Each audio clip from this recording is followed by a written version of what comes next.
Hi folks. In my first 3 lessons on playing backup banjo in the thumb lead 2-finger style, we first learned the basic boom chick pattern, and then we learned how to enhance that pattern by using alternating thumb and then also skeletal melody notes. And then of course we applied that all to our go-to song, Will the Circle Be Unbroken? In today's lesson, we're going to learn one more way to beef up the boom chick, and that is by playing what I call the boom boom, or you could call it the double boom as well. But before we get into that, I want to refer back to lesson 3 for a second, where we learned skeletal melody notes. And if you recall, I worked out some of the skeletal melody notes for backing up Will the Circle Be Unbroken. And then I said, you go ahead and work out the rest of them as a little homework assignment.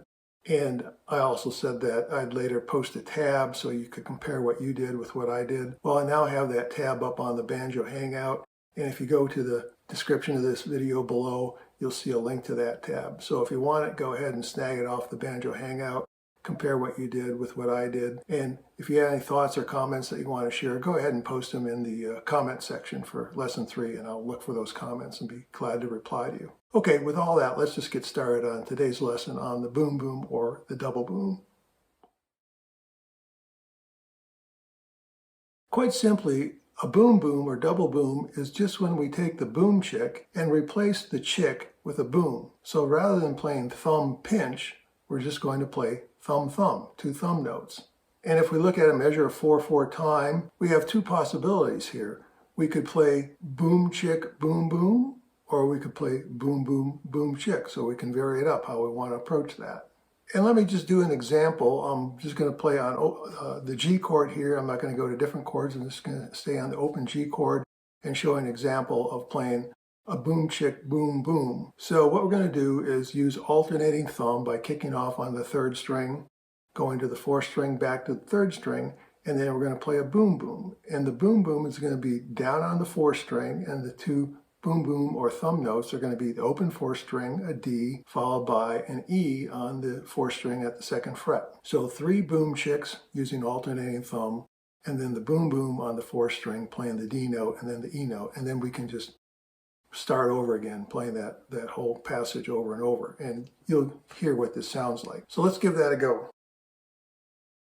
1, 2, 3, 4.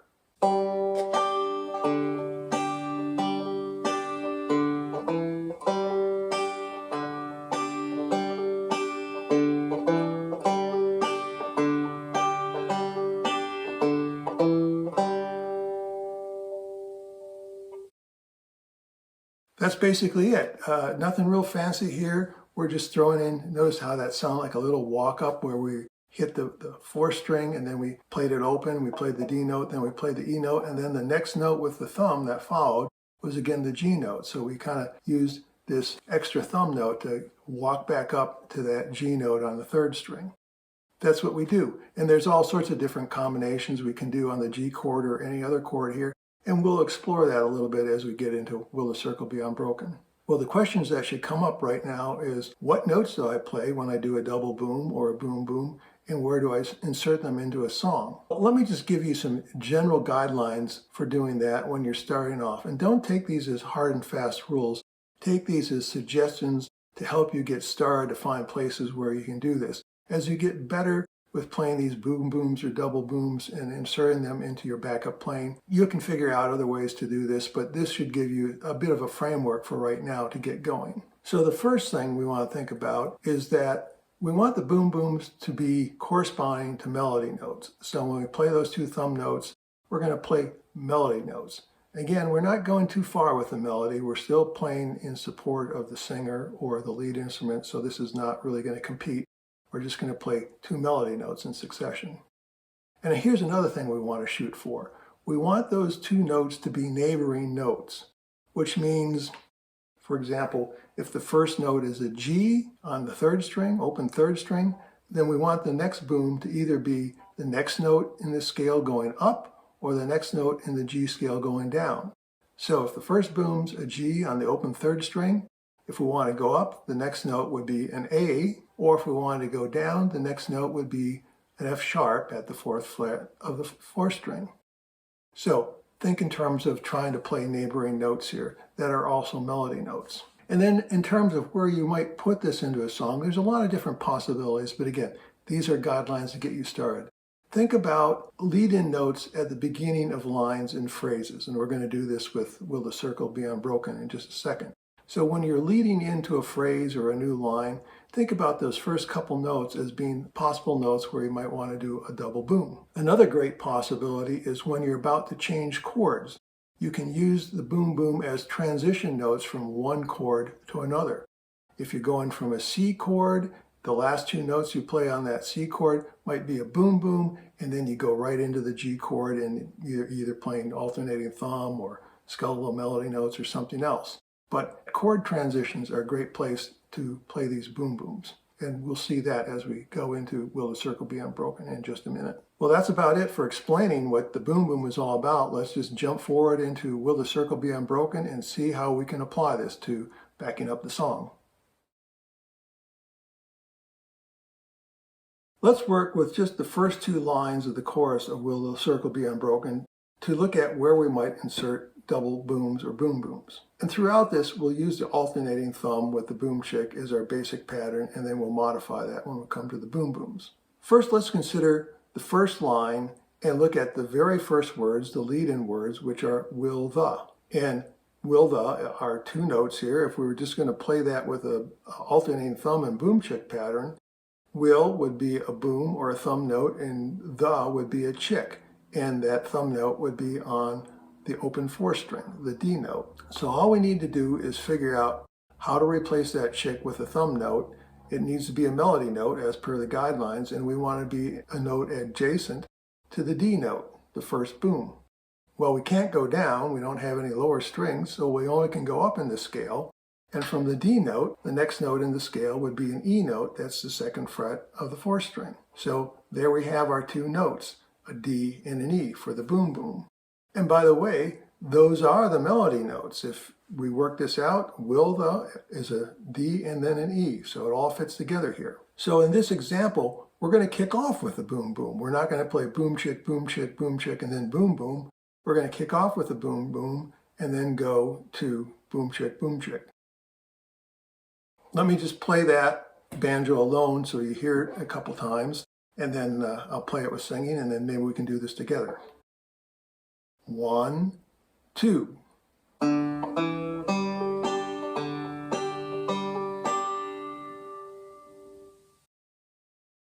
Do it one more time.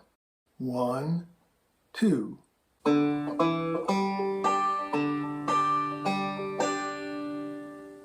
Hopefully you could hear in your head, will the boom, boom, boom.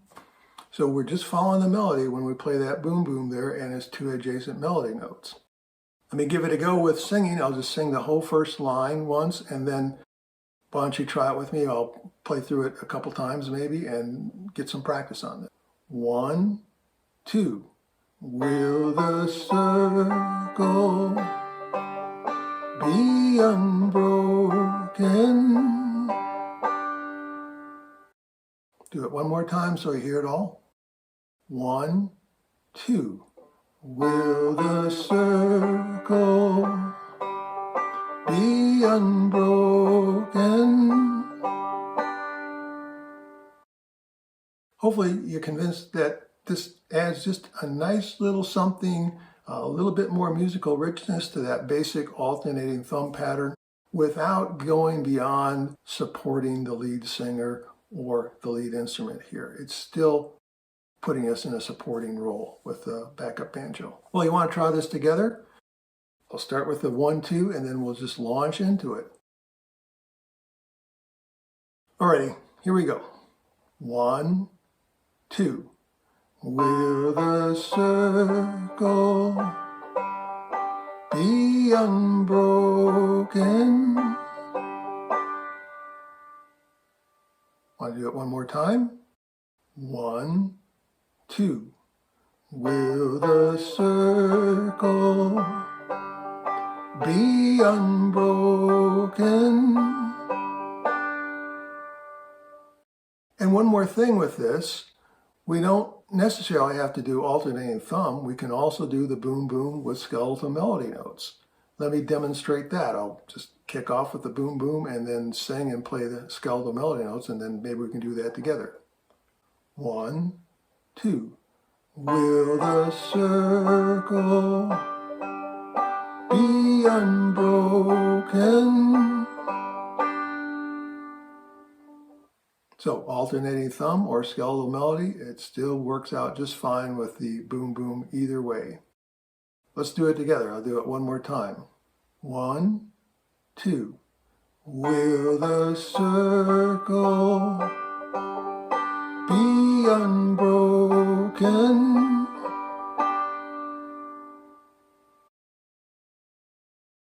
And of course, you can mix alternating thumb with some skeletal melody notes. You can hybridize the whole thing, and the boom boom still fits in there just as well. For a second boom boom, let's jump down to the second line. And again, let's look at the first two notes, or the first two words, which are by and. And if we zoom out a little bit and look at the first line and the second line together, what we see is those are transition notes from the G chord that we used all the way through the first line to the C chord that comes in on the second line. What we want to do here is make that transition by playing neighboring melody notes on the boom boom, and we go from the G chord into the boom boom, and then after that we go right to the C chord. The melody notes corresponding to by and are a B note and then an A note. So open second string for the B note and then second fret of the third string for the A note. So here we're actually going to go down. Rather than going up with the second boom, we're going to go down the musical scale from a B to an A, and then we're going to go right into the C chord and keep going with our alternating thumb. 1, 2. Will the circle be unbroken? By and by, Lord, by and by. Want to try doing that together? We'll kick off with the first boom boom on string 4, and then we'll go alternating thumb throughout the rest of the line 1, and then we'll do those transition notes on the boom boom at the start of line 2, and then go to the C chord, and then end up back on the G chord at the end of line 2. Here we go. 1, 2. Will the circle be unbroken? By and by, Lord, by and by. And lastly, just to demonstrate, we can do this just as well with skeletal melody notes. Let me give that a go. 1, 2. Will the circle be unbroken? By and by, Lord, by and by.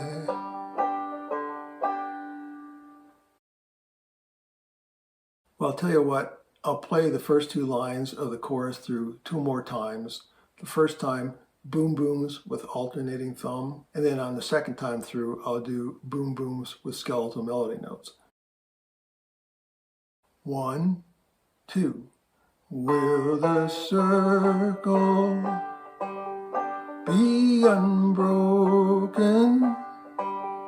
By and by, Lord, by and by.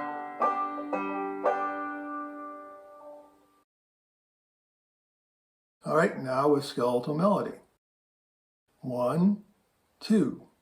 Will the circle be unbroken? By and by, Lord, by and by. Once again, both work out fine, and if you want to, you can mix the skeletal melody notes with alternating thumb, and the boom booms still work out just as well either way. So lots of possibilities there. Rather than walk you through lines 3 and 4, I'm going to let you work that out on your own. So once again, a little bit of a homework assignment here. look for where you can stick a boom boom into line 3 into line 4, looking for lead-in notes and or transition notes between chords, and try to work those boom booms in as neighboring melody notes. Top of lesson 5, we'll go over this and compare notes on what I did with what you did. That's it for today, so let's sum up and then take a quick look at what's coming next.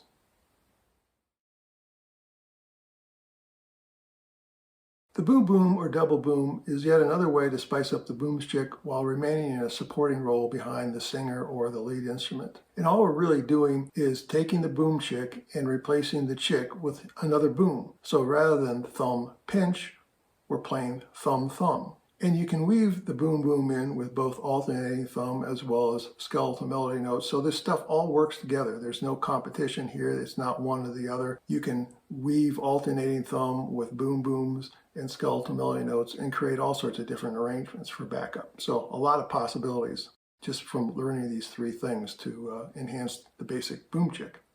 As I said, there are many ways to insert boom booms into backup playing. But I gave you some initial guidelines, and again, don't take these as hard and fast rules. As you get better with this, you'll find ways that go beyond these guidelines to insert boom booms, and that's great. It shows you're making progress. But to get started, kind of consider these guidelines.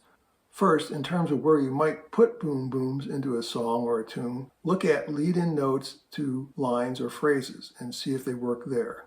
Second, look at where you have chord changes and use boom booms as transition notes between two chords. And thirdly, think of playing melody notes on the boom booms. Look at the melody notes that correspond to the thumb thumb and play those melody notes, especially if those are what I call neighboring melody notes. In other words, the first note and the second note are next to each other in the musical scale. It might go up or it might go down, but these are neighboring notes. So if you can hit on all those things, you're doing really good with putting boom booms into whatever arrangement you want to make up for your backup playing. And as I've said in previous lessons, the best thing to do is just experiment with all this. At first, it'll be sort of analytical and note by note and struggling with it, but over time, you're going to get better with it. It's going to become natural and intuitive, and you'll literally develop, if you will, a boom boom library, kind of like a lick library that bluegrassers talk about. You'll figure out what works in different keys with different chords, different songs. And before you know it, you'll just be doing this spontaneously without even thinking about it. So just give it time and it's all going to come together. It's not going to be such a cerebral process after a while. It's just going to become part of what you do musically. As for what's next, this is the last lesson on the boom chick. We've wrapped it up. And so in the next lesson, we're going to go to a whole new pattern. That's going to be the boom chicka. And if you know anything about thumb lead two-finger banjo, you're already familiar with that pattern. So we'll review that quickly and then explore how we use that to play backup. That pretty much does it. So until then, have fun and keep on picking.